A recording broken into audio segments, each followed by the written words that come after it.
les voy a poner en pantalla algunos artículos que ustedes pueden leer para que entiendan cómo se armó este modelo.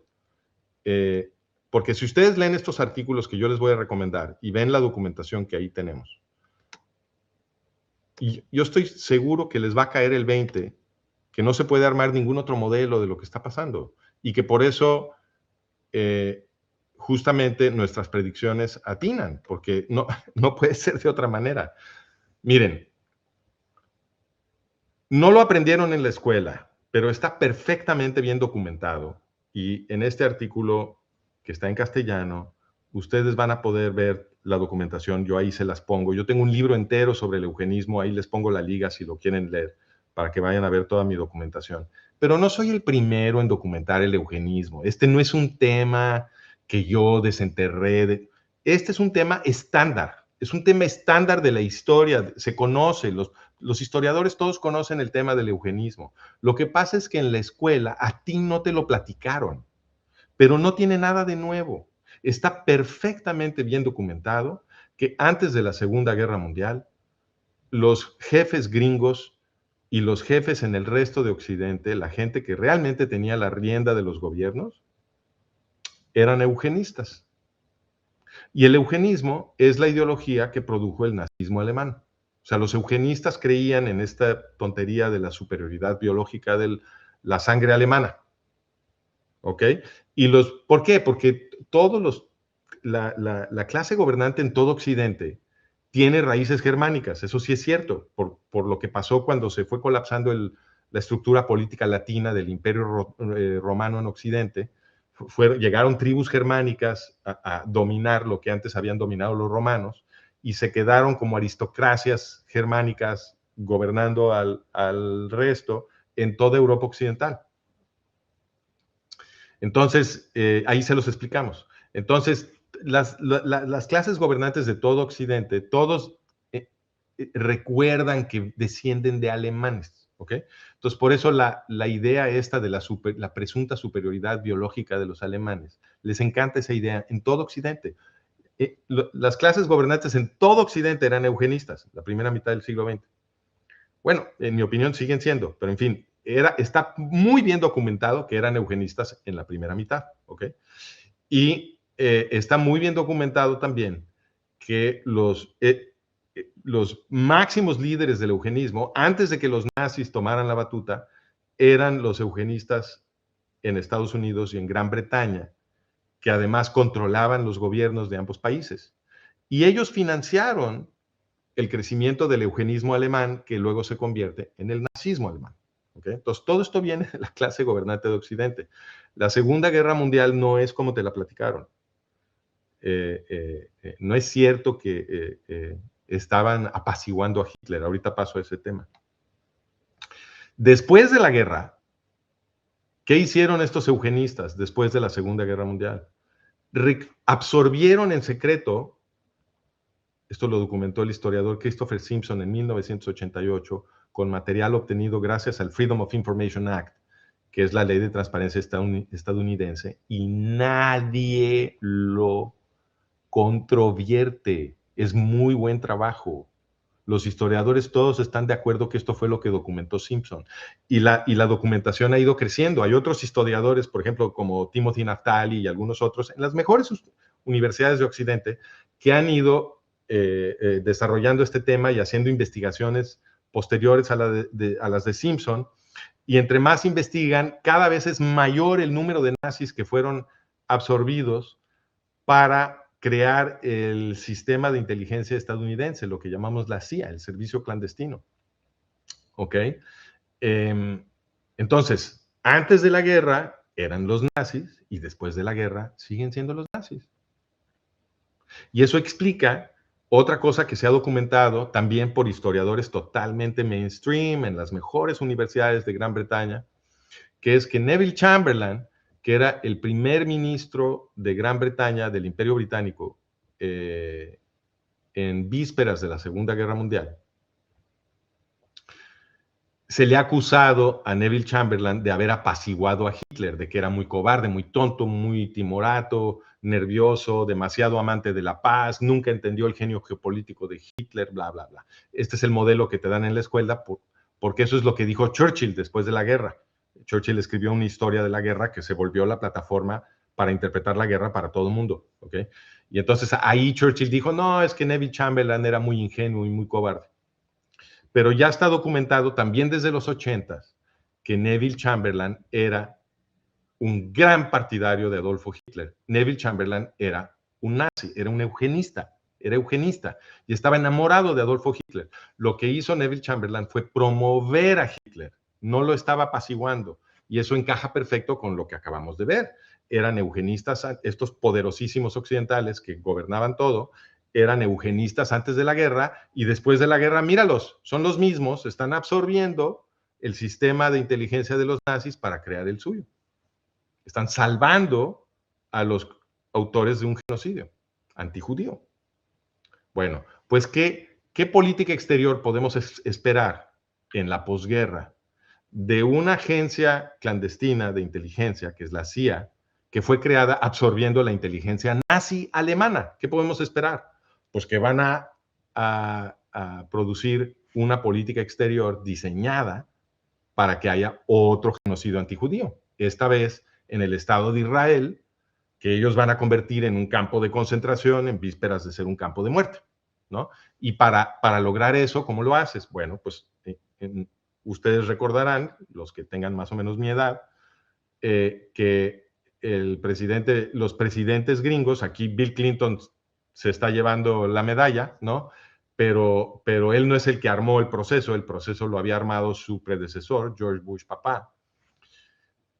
Armaron una diplomacia, los presidentes gringos, para que Yasser Arafat y la OLP-Fatah, entraran a territorio militarmente estratégico de Israel. Estos son los terroristas que quieren matar a todos los judíos, ¿ok?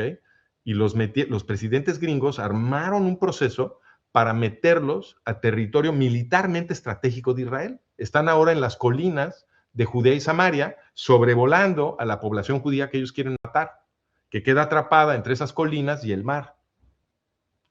Bueno, esto todo lo armaron los presidentes gringos. Y el plan para hacer esto salió de la CIA. Lo escribió un analista de la CIA que se llama Graham Fuller, en una publicación del Pentágono. ¿Ok? De ahí salió la idea del proceso de Oslo. Por supuesto, se los tenemos documentado, ahorita les digo dónde. Y lo que es muy importante del contexto aquí es que no le dijeron a los israelíes, cuando hicieron esa documentación, que esta organización, la organización de Yasser Arafat, OLP-Fatah, viene de la solución final nazi. La solución final nazi recibió mucho trabajo, sudor, inspiración, dedicación de este señor que están viendo aquí. Este señor se llamaba Haj Amin al-Husseini, y él es el padre fundador del movimiento árabe palestino. Organizó pogromos, es decir, enormes matanzas de judíos en la primera mitad del siglo XX, desde su posición de Gran Muftí de Jerusalén, que es una posición que le dieron los británicos, y luego, en 1939, cuando estalla la Guerra Mundial, se va a Berlín a entrevistarse con su cuate Adolfo Hitler, que le había estado mandando armas con las cuales matar judíos aquí en lo que ahora es Israel, ¿ok? Entonces se va a Berlín, lo reciben como si fuera un jefe de Estado, tenía un prestigio enorme, Husseini, con los nazis,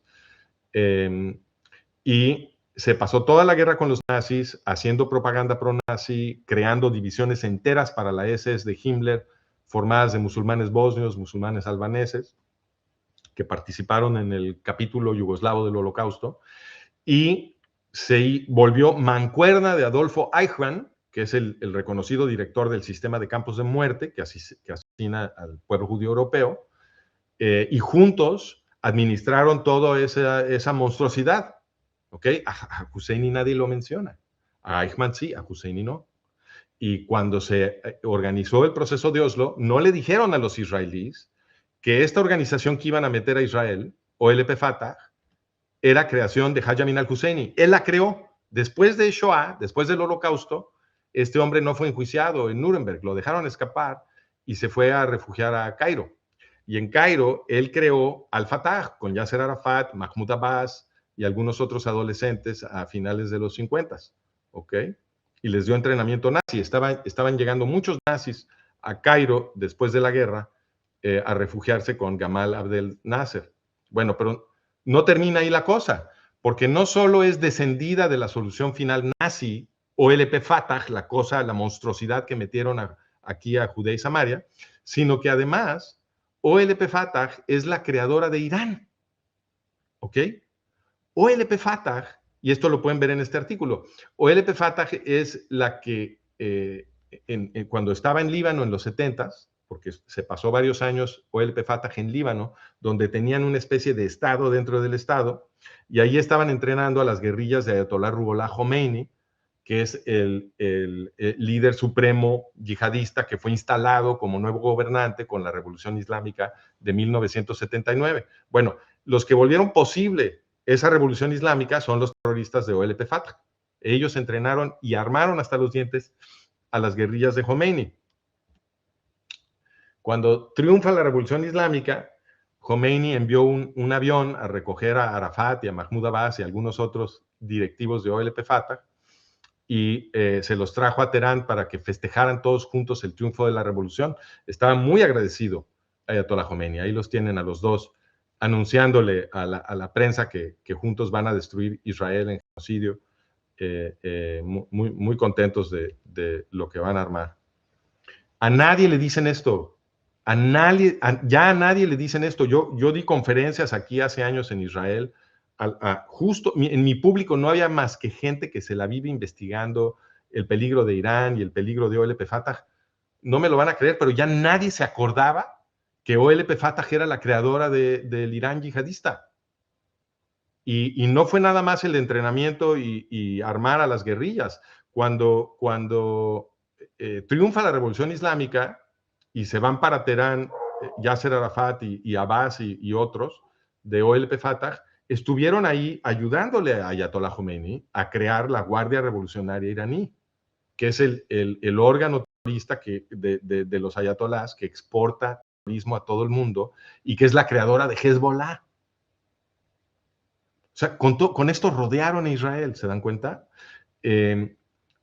Tampoco le dijeron a los israelíes, cuando se armó el proceso de Oslo a principios de los 90, tampoco les recordaron que OLP Fatah era la creadora del yihadismo iraní.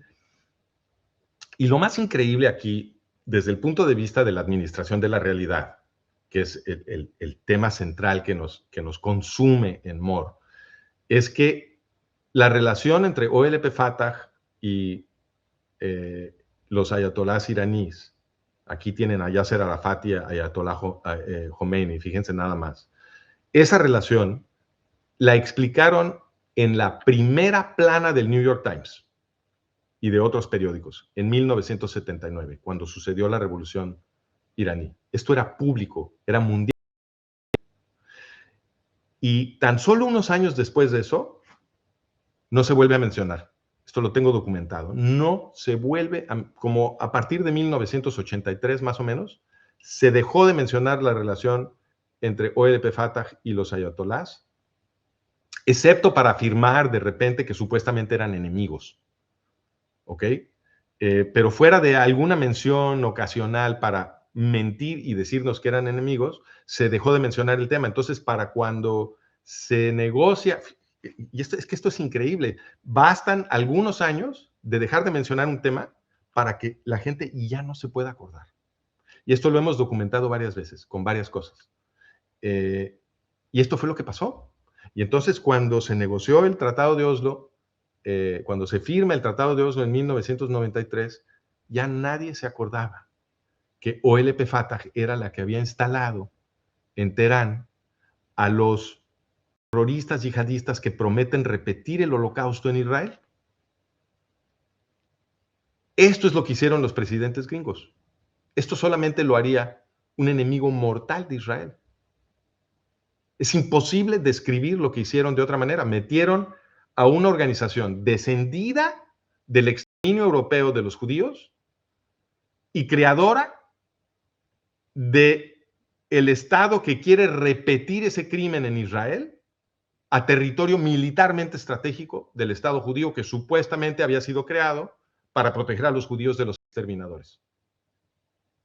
Eso fue lo que hicieron los presidentes gringos. Y todo esto son hechos históricos. Nada de esto es controvertido desde el punto de vista de la documentación. Entonces, con estos hechos históricos, nosotros armamos el modelo. ¿Qué dice el modelo? En su resumen más sucinto, el modelo dice: los presidentes gringos tienen la misma ideología que los nazis alemanes y están organizando la geopolítica de Oriente Medio y de Occidente y la cultura y la política de Occidente para crear las condiciones para repetir el exterminio del pueblo judío. El exterminio del pueblo judío es algo que sucede cada siglo. Entonces, y eso nos requiere entender las raíces profundas de lo que es el antisemitismo y qué funciones tiene. ¿Ok? Nuestro modelo dice, esto sucede cada siglo porque el antisemitismo tiene la función de imponer totalitarismo. Los gobernantes totalitarios siempre imponen totalitarismo con enormes matanzas de judíos. ¿Por qué? Porque los judíos son los que nos enseñaron la libertad. La libertad viene de la Torá. No se les olvide que el segundo libro de la Torá, el Éxodo, lo que narra es una revuelta de esclavos. Los esclavos de los egipcios escapan a la libertad y crean una sociedad libre, protegida por la ley, donde todo el mundo es igual ante la ley, donde ya no se puede oprimir a nadie. ¿Okay? Esa idea viene de los judíos, nos infectaron en Occidente con esta idea de la libertad y por eso logramos a lo largo de los siglos producir las democracias modernas, pero la gente que nos quiere oprimir obviamente quiere que odiemos a los judíos, porque si odiamos a los judíos nos salimos de esta línea histórica que nos venía liberando y entonces nos vuelven a esclavizar. ¿Ok? Esa es la lógica del modelo, digamos, profundo de Moore.